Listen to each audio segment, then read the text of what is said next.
Welcome to Canada's podcast. Business leaders, ready to cut costs and boost growth with a recurring billing solution that's built for you? Our platform won't just save you money, it'll help you grow so that you make more money. Bill clearly, grow quickly with Visibill. To calculate your savings, head to visibill.com today. 2 and 1. Hello, I'm Mario Toneguzzi, managing editor of Canada's podcast. Joining me today on Calgary's podcast is Melanie Nicholson, who is owner of MLC Co. Thanks for joining us today, Melanie. Thanks for having me.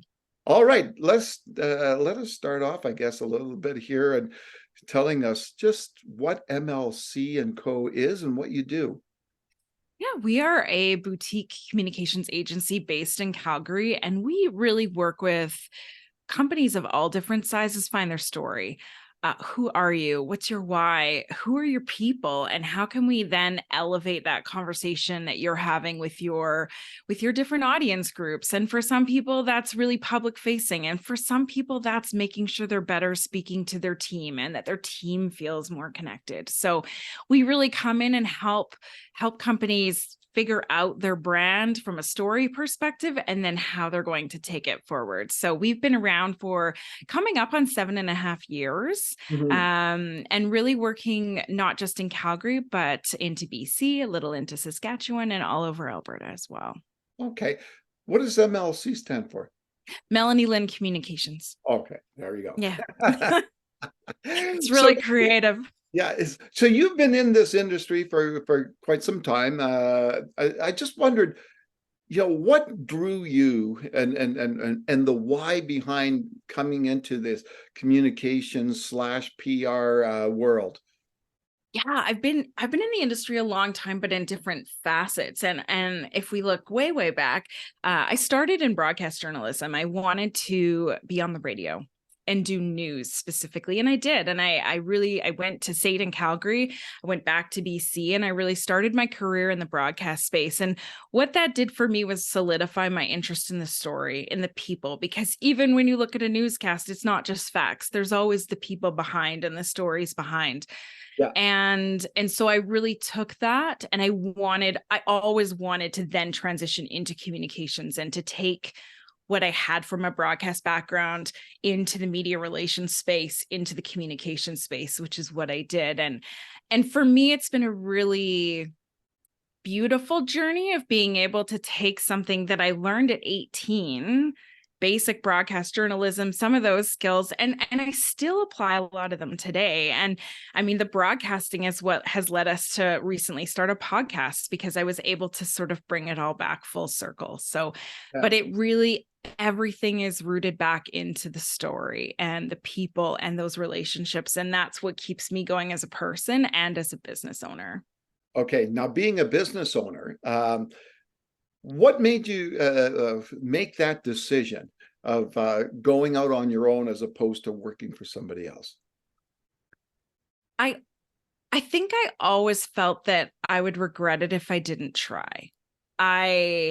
I wasn't sure in the moment whether it was the right decision, but I registered my company 8 days after leaving my past job, and I just went for it. And I felt like I needed to give myself the chance and give myself the opportunity to try something different and to take the communications expertise I had and apply it in a different way. I think for me, it's been an incredible learning experience. What I come to the table with a communications knowledge, I've learned a ton about running a business because I didn't go to business school. Yeah. And to me, that combo has been really fulfilling and quite an excellent journey. But it also takes a lot of blind faith in moments and hope for the best and really always going back to trusting what you know and trusting what you do. And it's similar to what we present and support our clients with is go back to your core and trust what you know. And it's why we do strategic communication plans for people. So you can navigate and pivot and change is constant. But if you know what your messages are and you know your why, and you can always go back to that, it will continue to help you move forward, even if you feel like it's the tiniest step at a time. Yeah, it takes a leap, right? Because you're sitting in a world where if you're working for somebody, right? It's pretty comfortable. It's pretty safe, in some ways, and then to I guess risk that to go on your own. It's not an easy thing to do, is it? It's not, and it's a mental game, and I give huge kudos to my husband because he told me I had to give it a year, and I was prepared to give it 6 months. And if I had just gone with 6 months, I think I would have called it a day. But he was right. He was really, you have to give it a year. And when I was just coming up to that year point, everything was falling into the place that it needed to fall into. And I think that's where we often get caught up in entrepreneur headspace, is expecting things to happen faster than they will, expecting clients to come faster than they will. We have projects that come together after we have conversations with the client for months and months and months. And I think that you just get used to that. You have to get used to that timeline, that it's not instantaneous. And when you're in that larger corporate environment, you don't necessarily see that side. Yeah. That's the side you're really in when it's you and yourself and your small team. Yeah. So let's talk about the industry itself when it comes to communications and PR. Over that time span from when you first started, what are the most significant changes you've seen in this industry? I think on the media side, there's been really a huge shift in terms of, I mean, you can speak to this too, Mario, in terms of volume of reporters. Local news coverage has evolved significantly. And so from a media relations perspective, when clients are coming to us and saying, I want to be on the news, it's a different game. It's less, there's a lot more to it than that. It's very nuanced. There's often budgets at play in terms of people buying coverage and time. And so the media industry has changed so much. And so that has really changed how we approach communications. But what it also has done that I think has been beneficial, especially for small businesses, is it's given small businesses the opportunity to tell their own story. Stop relying on a media pitch for a story that's not really a story for a larger outlet, and tell your own story and find different ways to tell your story. I think podcasting has become a really great platform where people are able to have these insightful conversations. To me, it harks back to my talk radio days. It's very similar to that, but it's an opportunity to share your own story as opposed to relying on other people to tell it. And to me, that's been one of the biggest transitions I think we've seen in the industry. I would argue the other one is that companies are really starting to understand the importance of internal communication with their teams, making sure that their teams feel like they're hearing from you first, as opposed to reading about it on social media, and better aligning that HR department with that internal communications. I think we're starting to see more of that. And I think, to me, COVID, that was one of the benefits of COVID, is people finally started to see why that matters so much. Because if your people feel like you're talking to them and that they're hearing from you, they're more likely to stay with you, to support you. There's retention data to support that. We know that. So I'm really loving that transition as well. So I'm curious, just to backtrack a second about the media.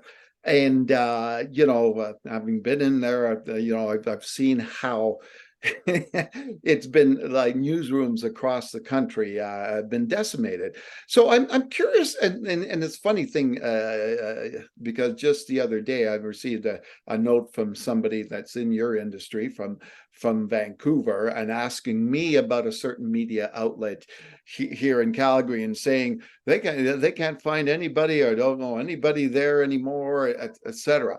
So I'm curious, and a lot of those media outlets, whether they're print or broadcast, they don't cover news and stories as much as they used to, right? Business leaders, ready to cut costs and boost growth with a recurring billing solution that's built for you? Our platform won't just save you money, it'll help you grow so that you make more money. Bill clearly, grow quickly with Visibill. To calculate your savings, head to visibill.com today. So when you're, a client comes up to you, with a thought that I want to be in the Calgary Herald, what do Yeah. you tell them, considering the climate that's out there in the media these days? I really start with what I've always started my whole career is tell me the story. Pitch it to me first. Tell me why you think that this is worthy of coverage, because I used to be in the other side. And so if you can't convince me that it's a good story, then it's probably going to be a hard sell to the journalist. So we usually start there.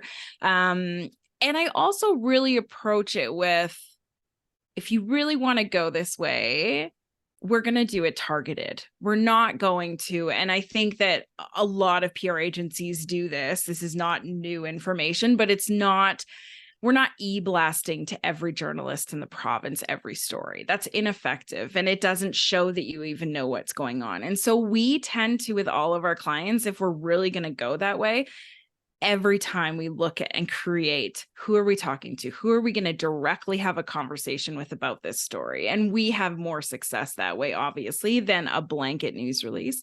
But we also look at the entire picture. And I go back to sort of the core of what we do is it's not just a press release is just a press release. You need to, if you've got a story that's worthy of media coverage, then what else are you doing with it?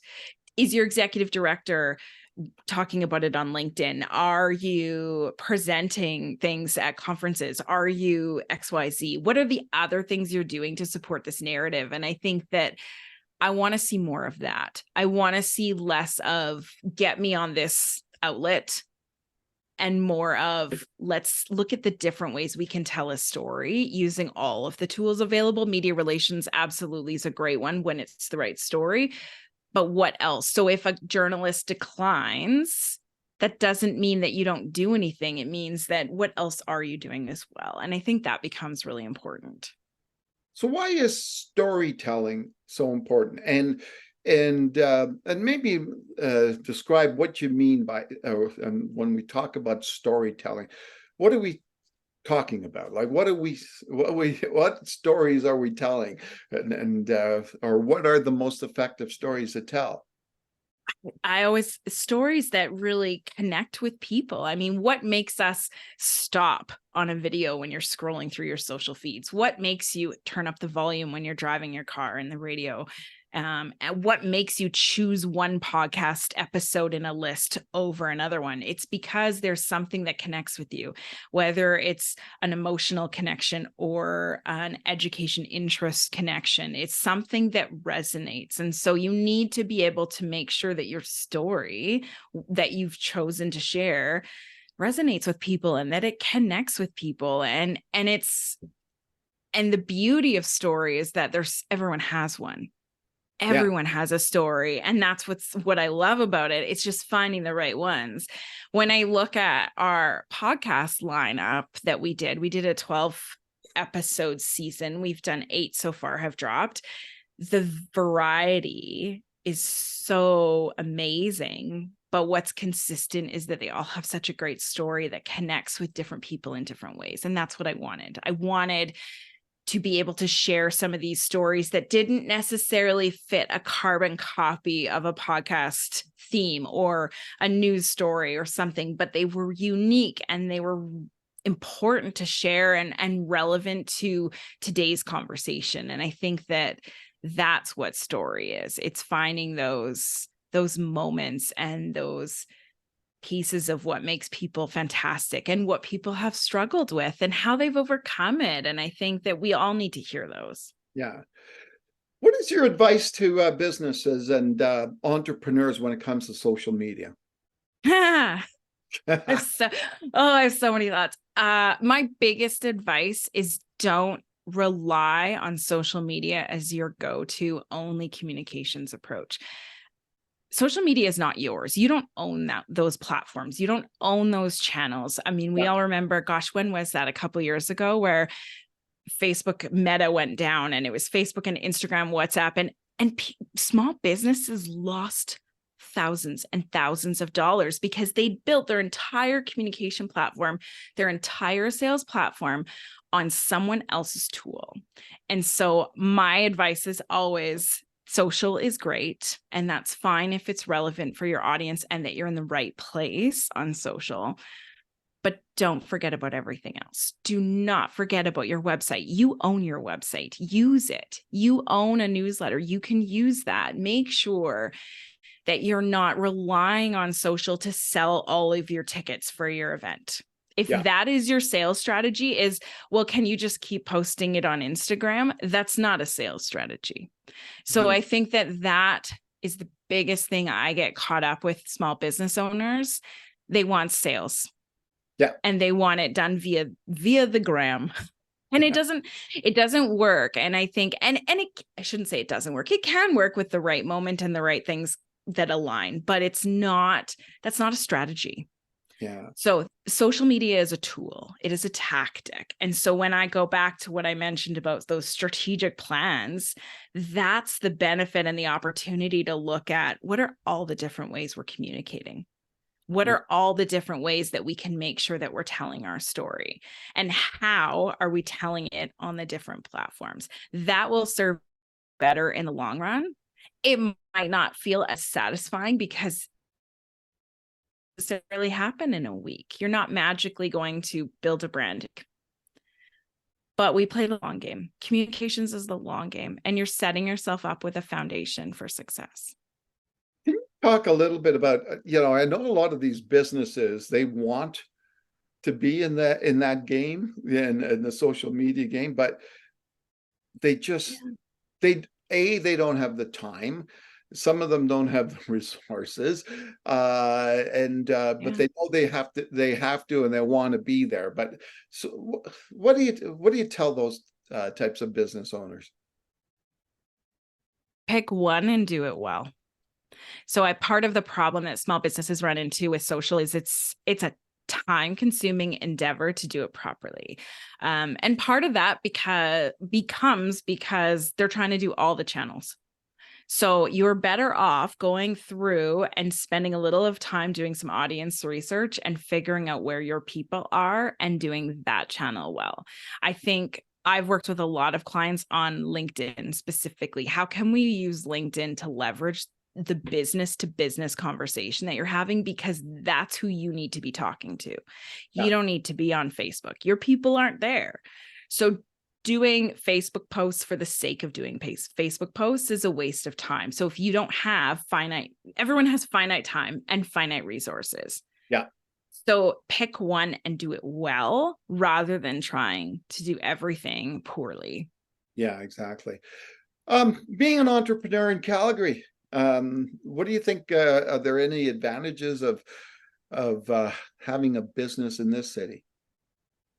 I mean, I think Calgary has a really great sense of entrepreneurial.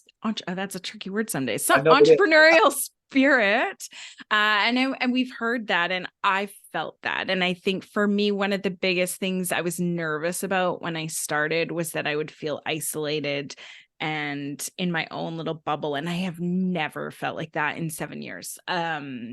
I felt so connected. I felt like I've had the opportunity to meet new people and be inspired and energized by what the community brings. It's also, though, a hub. And again, what COVID elevated was the remote game for companies such as mine. I have a client in Fort McMurray. I've worked with them since before COVID. I've never met them in person. Yeah. And we have such a strong partnership, and it works so well. And I talk to them all the time. And I think that has also helped industry and helped people widen their scope of service, and helped smaller communities. And so when you're looking at a Red Deer and a Lethbridge and they don't have the communications level expertise in their town, they can pull from someone from Calgary without having to pay for them to come out and to fly out and to drive out. And so I think that's the location of Calgary, both geographically, but also in that space, has really helped. So what do you do, Melanie, besides work that gives you maybe that work-life balance? Well, I have a 5-year-old, so that keeps me pretty busy. But I also another friend of mine who's a executive level, we take a day off every month, the two of us, and we go to the mountains. Wow.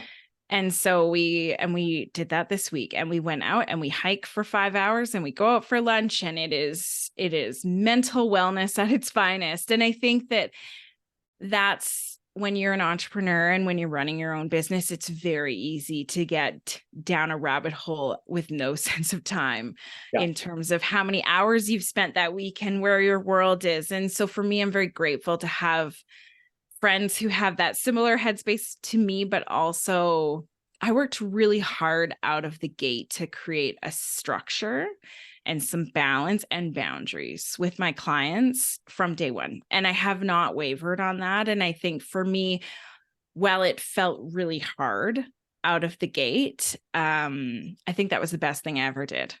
Was I don't answer my phone 24/7. And when clients text me at 11 at night, unless something's on fire, literally, I'm not going to answer. And they know that too. And so we have a lot of clients who've been with us for years. And so that's just there. We've set that out of the gate. And I think that is probably one of the biggest challenges entrepreneurs face, is that time management and mental health. It's important. And just because you don't have a corporate program forcing you to take mental health care for yourself, I think that you owe it to yourself to do. So for me, that's been really important. As an entrepreneur, it's quite easy to go down that road, as you said, and burn out, right? Oh, it's so easy. And how often do you catch yourself sitting on the couch at 10 at night scrolling or reading emails, or like, oh, hey, I should just answer this. Oh, hey, I forgot that one thing. I'm just going to pop into my office because it's right there and do this. And I think that I've worked and had to work really hard to make sure, no, just, it's fine. Will anything change between now and Tuesday at 9 a.m.? No, nothing. Okay, so then let's move on. And I think but it's still a conversation with myself constantly, but it's an important one. And I think that the world is, I'm hoping, going to slowly get better at that as a whole, and then it will make it easier for entrepreneurs. Okay, here's an interesting question for you. As we continue on this path, when we're looking at the media in Calgary and in general, and the dwindling of the resources and everything of the media, do you think there comes a time from a communication standpoint that the media becomes irrelevant?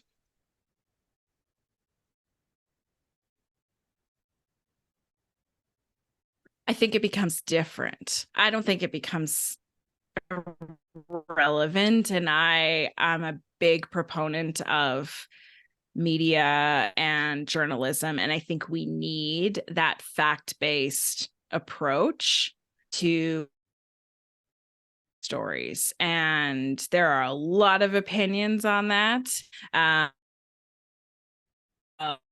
Accountability and the foundation of what journalism is and needs to remain, and why it's important in our country, not just in our province, in our country. And I think what we run into is a lack of, let's call it internet literacy, for example, in terms of people able to differentiate between opinion pieces and editorial perspective. Here's a news article. And I think, to me, what's missing now is, because there's so much content, people don't necessarily know, because it's not as obvious as it used to be, whether this content is opinion, perspective, or facts. And that's what I'd like to see as things go and as things evolve, is more clarity. And I appreciate that the opinion pieces is what people might click on more, and great. But I think there's still such an important space for fact-based journalism, for people to then see both sides and make their own decisions. And that, I feel like we've lost some of that. And I'd love to see us find a way back there, in a different way. And I think that, I mean, the landscape has evolved. It's going to evolve, and that's fine. How can we get back to a place with a forward lens where people are able to be presented with the facts and make critical decisions on how they feel about it? Because I think we've lost that. Is I'm told how I should think about something. We get that a lot through social media and all of the content coming at us. We get told how we should feel or how we should react. And there still needs to be here's the facts. What do you think? Yeah, exactly. All right. Well, thanks, Melanie, for joining us today. Thank you so much. It's always a pleasure to chat with you. All right. That was Melanie Nicholson, who's owner of MLC Co in Calgary. I'm Mario Toneguzzi, managing editor of Canada's podcast. Today, Calgary's podcast with Melanie Nicholson. Thanks for joining us. Business leaders, ready to cut costs and boost growth with a recurring billing solution that's built for you? Our platform won't just save you money, it'll help you grow so that you make more money. Bill clearly, grow quickly with Visibill. To calculate your savings, head to visibill.com today.